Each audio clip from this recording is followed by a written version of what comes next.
Guys, welcome to Sri talks. ఎలా ఉన్నారు? నేనైతే చాలా బాగున్నాను. అండ్ ఈ వీడియోలోనైతే నేను నా బ్రేక్ఫాస్ట్ రొటీన్లో భాగంగా వీక్లీ ట్వైస్ అయితే ఈ స్మూతీని నేను ట్రై చేస్తాను. చాలా హెల్తీ అనమాట. మోస్ట్లీ పీసీఓడితో సఫర్ అయ్యే వాళ్ళకి కానీ వెయిట్ లాస్ అవ్వాలి అనుకునే వాళ్ళకైతే చాలా బాగా హెల్ప్ఫుల్ అయితే అవుతుందండి.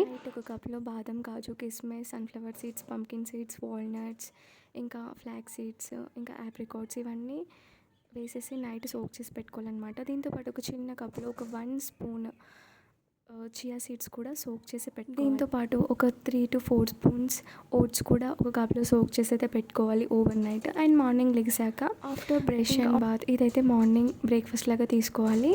ఏం లేదండి, ఇప్పుడు నేను చెప్పిన ఆ డ్రై ఫ్రూట్స్ అన్నీ సోక్ చేసి పెట్టుకున్నారు కదా, అవన్నీ మిక్సర్ జార్లోకి తీసుకొని అండ్ దాంతోపాటు ఓట్స్ కూడా సోక్ చేసి పెట్టుకున్నాం. ఓట్స్ కూడా మిక్సర్ జార్లోకి తీసుకొని అండ్ స్వీట్నెస్ కోసం మీరు హనీ యాడ్ చేసుకోవచ్చు. అండ్ హనీ కూడా నాకు నచ్చదు, ఇంకా న్యాచురల్గా కావాలి అని అనిపిస్తే డేట్స్ అయితే యాడ్ చేసుకోవచ్చు అండి.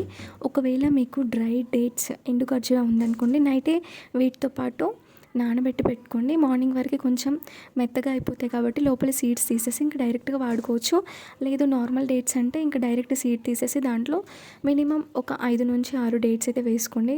అదైతే సరిపోతుంది. ఓవర్ స్వీట్ అనేది అవసరం లేదు. అండ్ అది కొంచెం మెత్తగా మిక్సీ పట్టాక ప్యూర్ మిల్క్ అనేది వేసుకుంటే చాలా బెటర్ అనమాట. అంటే నేను ఆల్రెడీ బాయిల్ చేసి పక్కన పెట్టిన ఆ మిల్క్ అయితే దాంట్లో వేసేసి ఇంకా మిక్సీ పట్టేశాను. ఎందుకంటే మరీ గట్టిగా ఉంటే మనం తినలేము, తినడానికి చాలా ఇబ్బందిగా ఉంటుంది.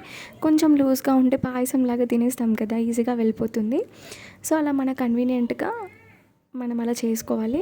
అండ్ ఒకవేళ డేట్స్ అయితే వేసుకున్నారు కదా, స్వీట్నెస్ పోకపోతే పైనుండి కొంచెం హనీ కూడా యాడ్ చేసుకోవచ్చు. ఒక బౌల్లోకి తీసుకొని సోక్ చేసిన చియా సీడ్స్ని యాడ్ చేసుకోవాలి. That's it guys, try it and be healthy. Subscribe చేయండి గైస్.